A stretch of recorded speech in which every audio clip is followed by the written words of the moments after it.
Bueno, muchas gracias a todos por los que se conectaron en el día de hoy. Hoy vamos a hablar de biometría ocular. Vamos a hablar un poco sobre su definición, cuáles son los equipos, cuáles son los tipos de biometría que hay y vamos a hablar un poco de fórmulas.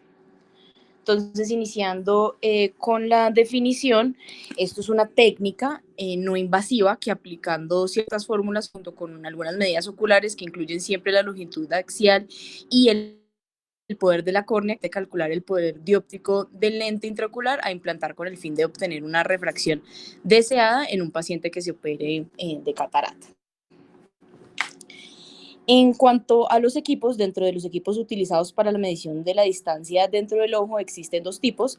Están los basados en ultrasonido, que es la ecografía modo AB, y los ópticos basados en interferometría de coherencia parcial, reflectometría de baja coherencia o los más nuevos basados en tomografías de coherencia óptica, más conocidos como el SWEPT. En cuanto a la historia, en la década de 1930 y 1940 se empezaron a realizar mediciones de la longitud axial del ojo con la sensación de retina subjetiva con la aplicación de rayos X, pero eran técnicas difíciles y dependían de la respuesta del paciente en cuanto al cambio a la fórmula de una imagen que se percibía. Adicionalmente, ya existían algunas dudas sobre las posibles lesiones del cristalino en la retina por el uso de este tipo de radiación, pero no fue hasta 1961 donde se implementa la tecnología de detección de submarinos, en donde mostraban la utilidad clínica del ultrasonido para obtener experimentales medidas del globo ocular, en donde el método de incorporar tomas de las mediciones eran necesarias, el uso de la fotografía calibrada a la pantalla del osciloscopio de un equipo de ultrasonido en donde se apreciaban ciertos picos. Se desarrollaron un sistema que utilizaba transductores enfocados en 20 MHz con una pantalla de osciloscopio de múltiples pistas. La pantalla todavía requería una fotografía, pero proporcionaba una vista simultánea de todas las ecos de modo A con base a un tiempo expandido para mejorar la precisión de la medición. No fue hasta el siguiente año, en 1968, en donde se usó por primera vez la palabra biometría en el sentido que hoy los oftalmólogos se la entienden, y es hasta pues posterior a esto que casas comerciales empiezan a desarrollar tanto en Europa como en Estados Unidos desde mediados de la década de los 70 equipos que no requerían toma de las fotografías y que podían usar sondas de contacto o de no contacto como la de inmersión, la modalidad del examen de contacto que se popularizó rápidamente por su facilidad de realización. Sin embargo, al ser un método de contacto podía causar una compresión corneal variable dependiendo de la fuerza ejercida por el examinador al colocar la sonda y generar un error no predecible. Sin embargo, fue la técnica de biometría más popular hasta mediados de la primera década del siglo XXI. El empleo del ultrasonido en los tejidos oculares se puede realizar por dos modos básicos, los llamados en español pues el modo A y B. La A se origina de la amplitud, de amplitude modulation, y B de brightness modulation o de brillo. Los equipos de ultrasonido modo A, que generan una imagen unidimensional con espigas de deflexión con respecto a las líneas de base, se fundamentan en la utilización de la sonda con un transductor que emite un haz de ondas ultrasónicas delgadas y paralelas, usualmente varían entre 8 a 10 MHz de frecuencia, las cuales viajan a diferentes velocidades en los diferentes tejidos. Entre más alta la frecuencia de la onda, menor es la longitud de onda, y entre más corta sea la longitud de onda, penetra menos en los tejidos, pero va a generar imágenes de mejor resolución. Como el ojo es preferible tener una mejor resolución y no se requiere una penetración tisular más allá de los 30 o de 30 a 35 milímetros como máximo, se emplearon ondas de muy alta frecuencia y muy corta longitud de onda, a diferencia de los transductores empleados para otras partes del cuerpo cuyas frecuencias varían como de entre 3 a 5 milihertz. El transductor está compuesto por cristales de cuarzo que convierte esta energía eléctrica en ondas ultrasónicas y viceversa. Aquí vemos el transductor en la sonda está y capta picos de reflexión en las interfaces de los medios, dibujando pues unas espigas a distancia proporcional al tiempo que se tardó en llegar la eco al tejido. El transductor de la sonda hace un movimiento pues alrededor de un pivote, generando una emisión de diferentes ángulos y forma una imagen variando la brillantez de cada punto de acuerdo a la intensidad del eco registrado. Y se puede entonces obtener una reconstrucción de una imagen bidimensional, por eso el modo B, a compartir de una serie de puntos de brillantez variable, y es más útil entonces para determinar las características topográficas del globo ocular que para las medidas más lineales. Aquí vemos un transductor donde se hace un barrido en forma de una imagen que varía pues de entre brillantez y de cada punto de acuerdo pues a la intensidad de la eco. Y es por esto que pues, los equipos modernos se pueden combinar de manera ya simultánea los dos modos de ultrasonido, tanto A como B, lo cual es útil para casos complejos como digamos cuando hay estafilomas posteriores o para caracterizar un tumor intraocular. En la imagen de la izquierda vemos un ojo con una catarata densa y alta miopía axial. Para la determinación, pues lo que se está realizando ahí es determinar la longitud axial, y en la derecha vemos un ojo con un hemangioma coroideo temporal al disco. Este pues hemangioma muestra unos ecos sostenidos, como podemos ver en la parte inferior de la imagen, de alta amplitud en toda la exploración A. Para entender cómo funciona y pues para tener un poco de conocimiento de lo que acabamos de hablar de del modo A y B, tenemos que hablar sobre la transmisión, la velocidad y la reflexión del ultrasonido. La transmisión de las ondas ultrasónicas dependen de la densidad de los materiales o superficies que atraviesan. A mayor densidad, pues mayor velocidad de transmisión. Al llegar a una interfaz, una parte de la onda ultrasónica sigue adelante y la otra se refleja, siendo esta pues el eco el que se está percibiendo de nuevo por la sonda, que lo transforma en un impulso eléctrico. Entre mayor sea la diferencia de la densidad de dos medios en la interfaz, mayor será el eco, y estos impulsos se amplían y procesan para presentarse como imágenes que son las imágenes en espiga que conocemos. El equipo puede registrar el tiempo que se tarda cada eco en recibir, y puesto que conocemos la velocidad promedio del transmisor del ultrasonido en los diferentes medios oculares, se calculan las distancias por la fórmula física de distancias igual a velocidad por tiempo. Las velocidades que se toman para el cálculo se basan en promedios de la densidad de los tejidos, y por ello allí se introduce un factor de error en la medida de las distancias para un ojo mucho más específico. Eso lo vamos a ver un poco más adelante. La interfaz que capta el ecógrafo como espigas en una biometría de modo A de inmersión son las interfaces entre la sonda y el fluido alrededor de la sonda, las de las caras anteriores y posteriores de la córnea, la cápsula anterior y posterior del cristalino, la vitreoretiniana y la de la coroides en la superficie anterior de la esclera, determinando entre ellos la paquimetría, la cámara anterior, el cristalino, la cámara vítrea, y todos ellos en conjunto nos dan pues la longitud axial, que es la medida entonces desde el vértice de la córnea hasta la interfaz vitreoretiniana, lo cual está un poco anterior al nivel de los fotorreceptores. Al llegar al tejido orbitario, el haz ultrasónico del ultrasonido, es atenuado hasta perder ya toda su energía. La espiga de la córnea tiene dos picos muy importantes. Es importante alinear siempre la sonda emisora del ecógrafo con el eje visual. Estas condiciones, las espigas correspondientes a la córnea, a la cara anterior del cristalino, la retina y la esclera serán de un grosor diferente, pero su amplitud será similar y cercana a la máxima. Este hecho nos indicará que pues, una sonda ha sido bien colocada o bien no puesta perpendicular al globo ocular y siempre alineada con el eje visual. Con lo anterior explicado, entonces podemos continuar a hablar sobre la biometría. Entonces existen dos tipos: la biometría ultrasónica de contacto o de inmersión y la biometría óptica que es donde nos combinan la interferometría y la reflectometría. Iniciamos hablando sobre la biometría ultrasónica, la cual tiene dos técnicas, la de aplanación y la de inmersión. Dentro de las biometrías ultrasónicas, la técnica de aplanación o de contacto ha disminuido mucho su uso desde los últimos años, mientras que en la época de los 90 era empleada casi en el 95%. Ha sido desplazada principalmente por la biometría óptica, basada pues en la interferometría y la reflectometría y toda la tecnología del OCT Swift. Pero también por un pequeño porcentaje pues, creciente de usuarios de biometría ultrasónica de inmersión, técnica que realizada adecuadamente puede considerarse relativamente equiparable a la óptica, aunque es más operador dependiente.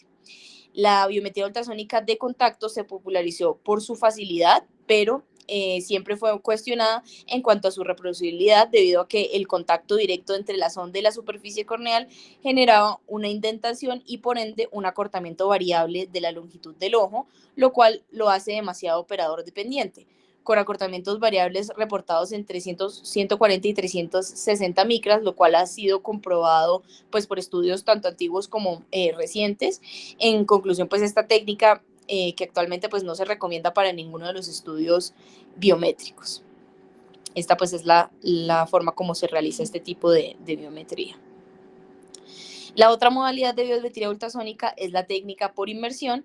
En la última década, la técnica basada del ultrasonido ha cedido el espacio a las técnicas ópticas. Sin embargo, pues como lo veremos más adelante, las técnicas ópticas, con excepción a los nuevos equipos basados en OCT, aún no pueden realizar pues mediciones en algunas cataratas muy densas, por lo cual la técnica de inmersión aún será utilizada en aproximadamente el 5 al 18% de los casos, dependiendo del equipo y del tipo de catarata de la población que se esté evaluando. En la técnica de biometría por ultrasonido de inmersión no hay contacto directo entre la sonda y la córnea, y el paciente está en posición supina o reclinado hacia atrás. Se aplica un anestésico tópico y se acopla sobre el ojo con una copa de material acrílico que mantiene la solución salina o la metilcelulosa o una mezcla de las dos, libre de burbujas o de aire, en contacto con el ojo. La sonda es colocada en el líquido sin tocar la retina, la córnea, a más o menos de 5 a 10 milímetros de distancia, alineándose con el eje visual, como lo vemos aquí en esta imagen. Esta técnica produce un patrón de espigas con unas espigas adicional inicial con respecto al patrón de la técnica de contacto, lo que corresponde a la interfaz entre la punta de la sonda y el fluido en que la rodea. La resolución o la precisión para el cálculo de la longitud axial de los biómetros por ultrasonido con la técnica de inmersión es de aproximadamente 120 micras, lo cual genera un margen de error refractivo postoperatorio de aproximadamente 0.8 dioptrías. Es importante pues que las de ultrasónico esté pues siempre alineado con el eje. Se habla pues que hay ciertos ultrasonidos pues que tienen ya la incorporación pues de una luz. Sin embargo, pues que se puede jugar un poco pues con la mirada del paciente para poder obtener esta alineación con el eje visual. Durante los años 90 se desarrolla un nuevo equipo que es el IOL Master, basado en interferometría de coherencia parcial, hasta que fue lanzado al mercado ya entre 1999 y el 2000.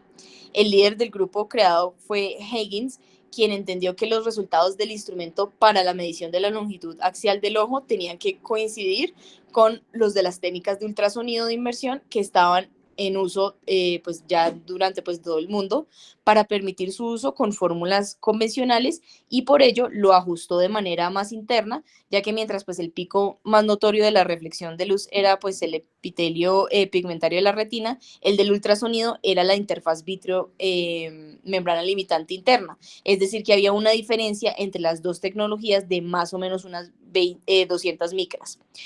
El concepto de ellos funcionó sin problema y llevó a que el IOL Master a convertirse pues en el gold standard o el estándar de oro para la biometría, y todos los biómetros ópticos posterior a estos siguieron su estándar. Este equipo proporciona una técnica análoga del ultrasonido, pero que también trabaja con ondas de luz infrarrojas en vez del ultrasonido, y se basa en la interferometría con láser.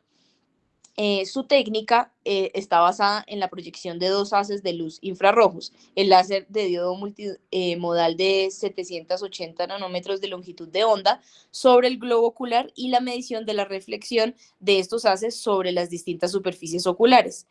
El doble haz va a permitir que se elimine la influencia de los movimientos longitudinales del ojo durante el examen, usando la córnea como una referencia. En términos de resolución, debido a que la onda luminosa usada en la biometría óptica tiene una longitud de onda mucho menor, la resolución en la medición de la longitud axial de la biometría óptica es más o menos entre 5 a 9 veces lo de la biometría por ultrasonido, siendo esto aproximadamente de 20 micras. Además, la medición de la longitud axial por interferometría el equipo IOL Master puede realizar medidas de la profundidad de la cámara anterior por medios ópticos. Sin embargo, las constantes, como digamos la constante A calculadas para, digamos, lentes por los fabricantes llamadas nominales, se basaron en resultados más históricos con la técnica de biometría ultrasónica de contacto y adicionalmente existen algunas diferencias en la keratometría, sobre todo en el keratométro manual versus el autokeratométro del IOL Master, por lo que el creador, el Higgins, lideró una tarea de optimizar todas las constantes de los lentes para una biometría óptica, recogiendo resultados de muchos cirujanos. Esto, pues, estas constantes se pueden obtener de manera gratuita. Ya hay varias páginas, entre ellas está el User Group of Laser Interface Biometry, donde muchos cirujanos utilizan diferentes constantes para poder llegar a un conjunto de cuál es la mejor. La biometría óptica pues tiene sus ventajas con respecto a la técnica ultrasónica, es totalmente pues de no contacto y permite pues una rápida realización de múltiples mediciones de diversas variables, como ventajas adicionales de los biómetros ópticos que se han identificado pues su mayor precisión en casos de ojos con estafilomas posteriores, fijaciones excéntricas o si hay paciente pues con aceite de silicón. Dentro de los inconvenientes de este equipo se encuentra el alto costo, la incapacidad de la luz infrarroja a atravesar pues, superficies opacas como digamos un leucoma corneal, una catarata nuclear muy densa o como importantes opacidades subcapsulares posteriores, hemorragias vítreas, entre pues otras. En general, con la última pues, versión no es posible obtener pues, una medida confiable, pero con los modelos más antiguos se han reportado pues porcentajes donde hay ya pues unas fallas en la toma de la longitud axial, y el modelo de IOM Master 500 permitió el manejo especial de las señales luminosas con el fin de disminuir este porcentaje de ojos que no se podían medir. Sin embargo, recientemente pues se han reportado porcentajes de fallas que oscilan más o menos entre el 13 y el 15%. El último proyecto que se habló sobre esto fue en Bucaramanga, donde encontraron que no obtuvo una medida pues confiable de longitud axial en el 8.7% de los ojos con el IOL Master 500. Teniendo en cuenta esto, pues la cirugía de catarata... Una pausita, Sí, María señor. Andrea. Pregunta para Nicolás, ¿qué tipo, con lo que nos acaba de presentar María Andrea, qué tipo de biometría se realiza en el Simón Bolívar?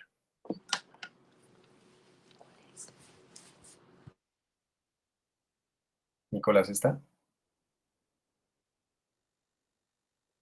No, ¿Nicolás? señor, no está, doctor. Bueno, entonces pregunta para Viviana. De contacto, doc.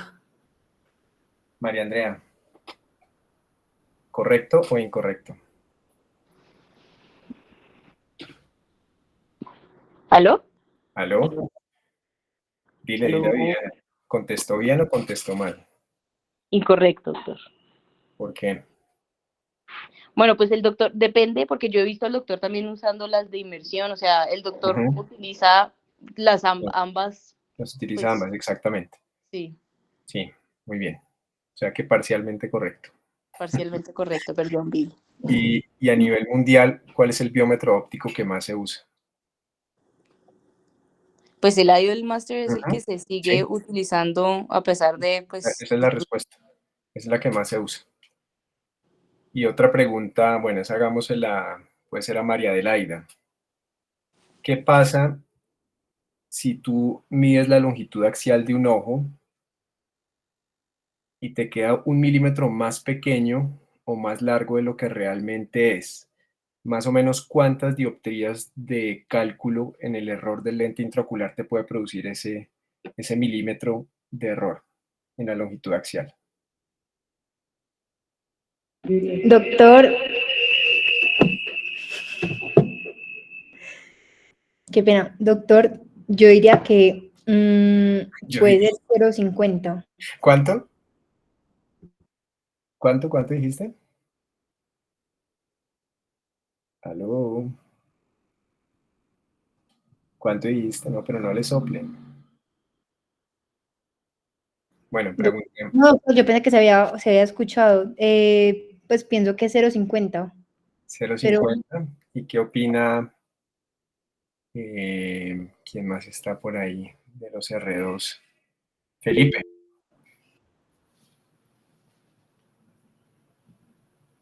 Doc. A lo que un profe, no estoy del todo seguro, me suena menos 0,75, ves, 0,75 más o menos 0,50, no estoy seguro. Viviana, ¿qué dice? 3 dioptrías por milímetro, Muy Doc. bien, esa es la respuesta. Más o menos 1 milímetro de error en el cálculo de la longitud axial nos produce un error de más o menos entre 2.5 y 3 dioptrías de error en el cálculo del lente intraocular. Entonces, 1 milímetro de error en un ojo es muchísimo. Bueno, entonces por eso es que tiene que quedar tan bien medida tanto la queratometría como la longitud axial para que el cálculo del poder del lente intraocular que vamos a implantar sea lo más preciso posible. Muy bien, Viviana. Dale, sigamos. Ok. Bueno, entonces continuando, pues la cirugía de catarata ha evolucionado pues con la aparición de las incisiones más pequeñas, la disminución de las complicaciones y el tiempo de recuperación del paciente para así aumentar el grado de satisfacción pues del mismo, y con el paso del tiempo han mejorado los resultados refractivos de la cirugía y la finalidad de la cirugía de catarata ha pasado de ser solo la restitución, de la transparencia de los medios a una cirugía con fines más refractivos, y los pacientes así están exigiéndolo cada vez más, especialmente para los casos de lentes multifocales u otóricos. La cirugía de catarata, como una cirugía refractiva, actúa sobre los dos componentes dióptricos del ojo, en mucho menor grado sobre la córnea con el tipo de incisión y en mucho mayor magnitud sobre el cristalino al sustituirlo por un lente intraocular de una potencia determinada. Por eso iniciaremos hablando sobre las fórmulas pues, para el cálculo del poder del lente a implantar. Entonces, para saber un poco de dónde salió todo esto, en 1949 Harold Ridley fue el primero en implantar un lente intraocular en un paciente. En sus 2 primeros casos, sin embargo, sus resultados refractivos fueron muy malos, con un equivalente esférico posoperatorio de menos 21 y el otro en menos 15 dioptrías, por las dificultades de técnicas que implicaba la implantación de un lente en cámara posterior. La tendencia a hacerlo posterior fue el implantarlos en cámara anterior. Fue hasta 1957 donde Birchkoch, quien había implantado algún lente de modelos rígidos apoyados en el ángulo de la cámara anterior, diseñó su lente de fijación iridiana, y en la década de 1960 se empiezan a popularizar en Europa. La mayoría de los cirujanos optaban por el método empírico de implantar un lente estándar de más o menos de más 18 o más 19 dioptrías, con el fin de restaurar la transparencia de los medios y simplemente dejar el ojo con un estado refractivo similar al que tenían preoperatoriamente. También se empleaban fórmulas sencillas basadas en la refracción preoperatoria, como era el P es igual a 18 dioptrías más la multiplicación de 1.25 por la refracción que se le hiciera al paciente. Sin embargo, habían fuentes de error de estos cálculos y eran fundamentalmente difíciles de determinar la influencia de una catarata en la refracción, y además que existía pues una variable de población del poder del cristalino. Solo el 50% de los ojos que se realizaban, digamos, este tipo de cirugías quedaban en más o menos una dioptría de lo esperado. Para el cálculo pues, más preciso del poder del lente a implantar con una refracción pues, deseada, se requería de un dato de longitud axial del ojo. Desde finales de la década de 1930 se realizan las mediciones de la longitud axial del ojo con los rayos X, como les había contado anteriormente, basándose en una respuesta un poco más subjetiva del paciente en la percepción pues, que ellos tenían, pero eran técnicamente difícil de realizar. En los 60 varios investigadores empezaron a realizar experimentos sobre esto y describieron las primeras medidas oculares obtenidas con ultrasonido, técnica que evolucionó y facilitó la medición in vivo de la longitud axial del ojo. Un investigador pues, que encabezó el desarrollo de estas fórmulas biométricas usando la longitud axial fue Fyodorov, quien de hecho, en su descripción original utilizó el dato del medio pues, con rayos X y en varios de sus pacientes, pero luego continuó empleando la medición ultrasónica por ser pues, un método mucho más confiable y más sencillo de realizar. Y después pues, de Fyodorov, muchos investigadores desarrollaron todas sus fórmulas para el cálculo de poderes del lente, y estas se pudieron dividir de acuerdo a su tipo, ya fueran teóricas versus de regresión y de acuerdo con el tiempo de publicación, el uso o de las variables adicionales que se utilizaron. Entonces vamos a empezar a hablar de todas las fórmulas que se han hablado por generaciones. Entonces la fórmula teóricas de primera generación, como les conté, Fyodorov fue el primero en publicarlas en el 67, una fórmula teórico para calcular el poder del lente que se debía implantar en el ojo en función a la longitud axial y la queratometría, de aquí es donde sale pues la longitud y pues las Ks que vamos a ver en las biometrías.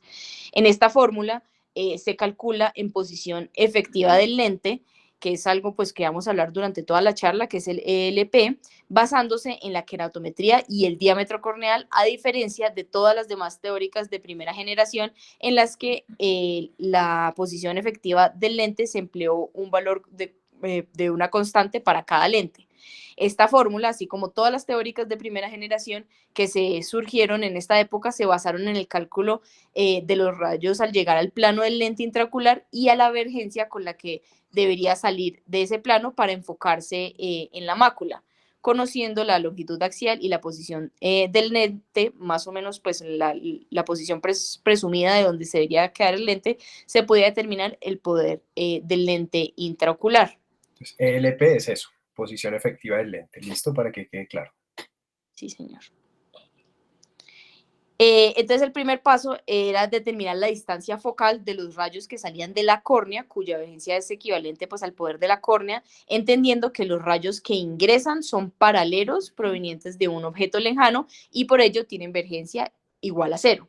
Entonces la fórmula para determinar la distancia focal de un lente, conociendo su poder y el índice de refracción de medios, fue de la siguiente manera: DF, donde DF significa distancia focal de la córnea como único lente, es igual a NAB, que es el índice de refracción del humor acuoso y del humor vítreo, dividido V córnea, que es la vergencia de los rayos que salen de la córnea, equivalente al poder de la córnea, porque pues ingresan a los rayos paralelos.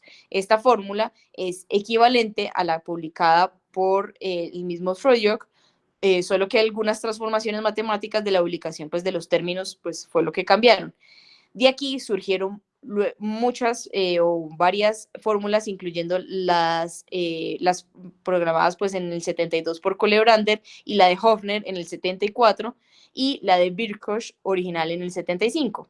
Entre todas estas fórmulas son bastante parecidas y con excepción pues, a la de Fyodorov, emplea un valor constante para determinar pues, el ELP de cada lente, llamada inicialmente pues, la profundidad de la cámara anterior, ya que pues, en su momento para lentes fijados al iris correspondía de manera bastante aproximada pues, a este ELP, y esta constante se calculó para cada lente de acuerdo a los promedios de profundidad de cámara posterior de los datos pues, reportados por los cirujanos en su momento a utilizarlos.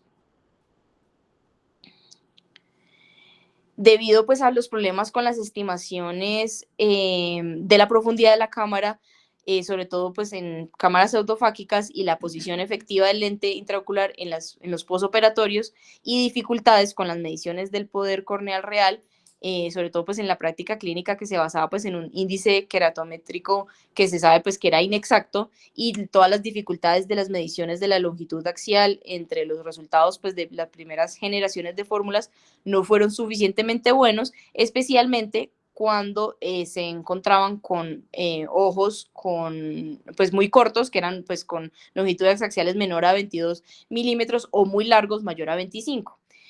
Diversos grupos empezaron pues, a trabajar el enfoque de hacer un análisis de regresión con pues, todos los resultados obtenidos clínicamente, y fue hasta el 78 donde se desarrollaron pues, en 3 diferentes autores sus propias fórmulas. Sin embargo, ellos 3 sí unieron todos sus estudios y crearon en el 80 la fórmula que todos conocemos como el SRK Uno, que es la fórmula de Sanders, Redcliffe y Kraft, y esta fórmula pues se introdujo la constante A, que se calculó para cada lente de acuerdo a los resultados clínicos e incluían el efecto de la profundidad de cámara anterior y por ende la de la posición efectiva del lente, así como pues todos los factores relacionados con el material del lente, el diseño del lente, sobre todo donde iba pues la angulación de las ápticas, la forma del lente, que estuviera relacionado con la posición en el que el lente pues quedaría en el ojo y la técnica quirúrgica y las posibles inexactitudes pues de las medidas del poder corneal o de la longitud axial. La fórmula original de SRK, que consistía pues en una simple ecuación de regresión lineal, era P, donde el P es poder del lente intraocular, es igual a A, que es la constante para cada lente, calculado pues por el fabricante de acuerdo a los resultados de la profundidad de cámara anterior posoperatoria pues enviados por cierto número de cirujanos, menos la multiplicación de 2.5 por la longitud axial, menos 0.9 por la queratometría promedio en dioptrías.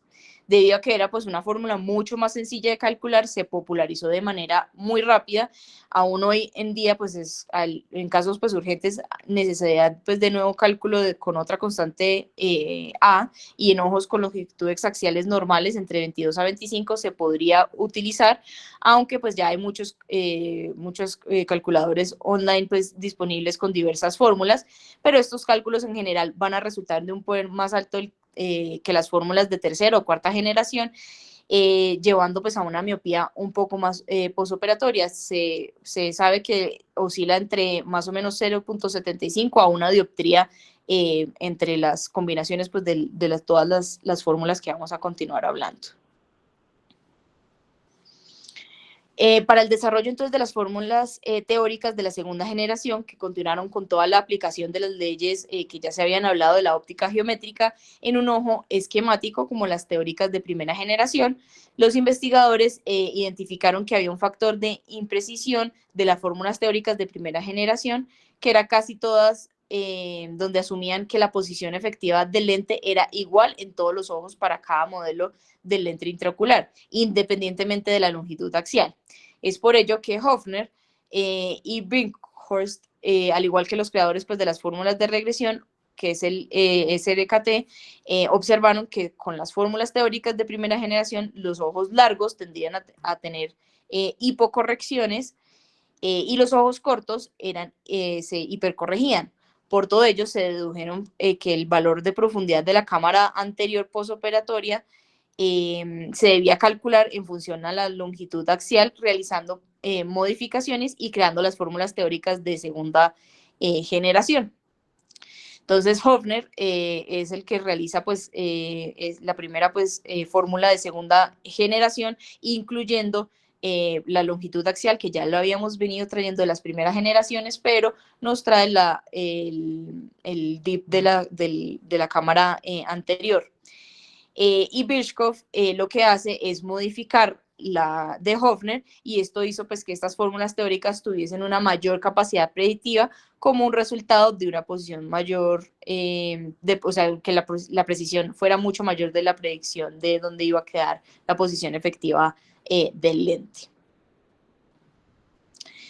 Por otra parte, en cuanto a las fórmulas de regresión, en el 88 los autores pues, de la fórmula de SRK observaron que funcionaba bien para los valores estándares de longitud y tuvieron las mismas conclusiones que tuvieron los de las teóricas, que para los valores estándar detectaron que los ojos largos sufrían de errores miópicos y los ojos cortos pues quedaban con errores hipermetrópicos, es decir, que era contrario a los errores detectados en las fórmulas teóricas de primera generación que habían intentado corregir en su fórmula de regresión, por lo que diseñaron la fórmula de SRK2, en la cual se hacen ajustes de la constante A de la fórmula original de acuerdo con la longitud axial y se aumentaron entre 1 o 2 o 3 al valor de A para ojos cortos y se restaba 0.5 dioptrías en ojos largos. Como el incremento de la constante A tenía una relación directa con el poder del lente, y en las fórmulas, pues SRK1 y SRK2 es una relación de 1:1, se calculaba así un lente más poderoso en 1, 2 o 3 dioptrías en ojos cortos y unos menos poderosos en 0.50 dioptrías en los largos. Continuando, pues, Pausa. sí. Estas fórmulas que has presentado entonces, ¿cuáles son los dos tipos de fórmulas para cálculo de lentes intraoculares que existen? Pues hasta el momento SRK. No, pero, o sea, Ah, hay dos tipos de fórmulas, básicamente, o sea, a grandes rasgos. O sea, las teóricas y de regresión, profe. Exactamente, perfecto. Entonces hay dos grandes grupos de fórmulas, ¿listo? Las de regresión y las teóricas. Las que acabas de presentar, ¿cuáles son? las teóricas. No, ahí lo tienes. Pues Son las de regresión, ¿listo? ¿Qué quiere decir que una fórmula sea de regresión? que estamos utilizando, o sea, son cálculos lineales, pues, que se están realizando. ¿Quién quiere contestar esa pregunta? Creo que a lo que se refiere es, se hace el cálculo con base a muchos de los resultados que se tienen y por eso digamos que es de regresión, o sea, con base a esos cálculos Señor. propongo una fórmula que se ajuste a lo que... Muy bien, sí, muy bien, Felipe. Esa es la respuesta. Regresión quiere decir que está basado en un análisis retrospectivo de datos posoperatorios. O sea, ya los pacientes se operaron, se tomaron esos datos, que era lo que tú estabas explicando. La SRK, la fórmula original, es una fórmula de regresión, ¿oíste? Que es que creo que hay una confusión. Esa fórmula SRK no es la que usamos hoy en día. La que usamos hoy en día es una fórmula de tercera generación, que es la SRKT, que la T precisamente quiere decir eso, teórica, ¿listo? Y las teóricas, ¿con qué se basan o en qué se basan las fórmulas teóricas?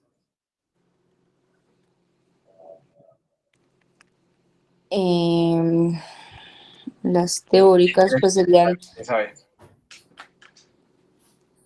pues porque estas sí ya son basadas pues en constantes, ¿no? Específicamente en qué tipo de disciplina física o matemática más bien. ¿Alguien sabe? ¿Geometría? Sí, señor, en óptica geométrica, ¿listo? Está basado en óptica geométrica y por eso esas fórmulas son mucho más precisas y son las fórmulas que utilizamos hoy en día. Estas fórmulas que acabas de presentar son historia, muy bonita, la historia es muy bonita, hay que conocerla para entender qué es lo que estamos haciendo, pero no son las fórmulas que utilizamos hoy en día. Entonces sí es importante que eso quede claro, ¿listo?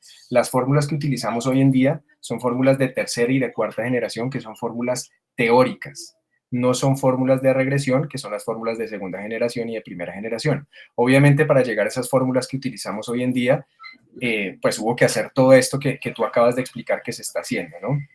Sigamos. Listo.